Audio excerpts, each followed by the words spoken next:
मुंबईतील मुख्यमंत्र्यांच्या वर्षा निवासस्थानाच्या बाहेर मॅनहोल खचला। TV9 मराठीच्या बातमीनंतर मॅनहोलच्या बाजूला लोखंडी बॅरिकेड्स लावण्यात आलेले आहेत। वाहन चालकांच्या सुरक्षेसाठी लोखंडी बॅरिकेड्स लावले गेलेले आहेत। वाहन चालकांच्या सुरक्षेसाठी हे बॅरिकेड्स लावण्यात आले। आठवड्याभरापासून मॅनहोलची परिस्थिती जैसे थेच।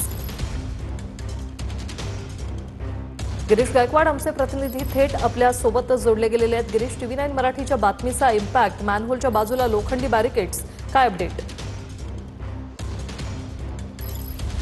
नक्कीच वृषाली, आपण पाहतोय की TV9च्या बातमीचा इम्पॅक्ट पाहायला मिळतो आणि अवघ्या अर्धा तासामध्ये जी दृश्य ती या ठिकाणची बदललेली आपण पाहतोय। बघा, या ठिकाणी पोलिसांचा बॅरिकेड लावण्यात आलेला आहे। जो मॅनहोल उघडा या ठिकाणी पडला होता आणि जो खचलेला मॅनहोल होता त्या ठिकाणी आता पोलिसांनी हा लोखंडी बॅरिकेड टाकलेला आहे। महानगरपालिकेचे कर्मचारी आपण पाहतोय या ठिकाणी पोहोचलेले आहेत आणि या ठिकाणी सगळ्यात महत्त्वाचं म्हणजे जी रिंग आहे या मॅनहोलची ती जुनी रिंग आहे आणि ती कुठेही सापडत नाही, त्यामुळे याचं काम थांबलं होतं। मात्र आज रात्री कुठल्याही परिस्थितीमध्ये हे काम करण्याचे जे आदेश आहेत ते सुद्धा देण्यात आलेले आहेत। आपण पाहतोय की महाराष्ट्राचे मुख्यमंत्री देवेंद्र फडणवीस यांच्या वर्षा या शासकीय निवासस्थानी जाणारा हा रस्ता आहे। या ठिकाणाहून VVIP मुवमेंट होते आणि त्यामुळे ह्या मॅनहोलमध्ये पडून एखादी दुर्घटना नाकारली जाऊ शकत नव्हती आणि TV9 जेव्हा ही बातमी दाखवली अवघ्या धन्यवाद गिरीश, तुम्ही दिलेल्या या माहितीसाठी।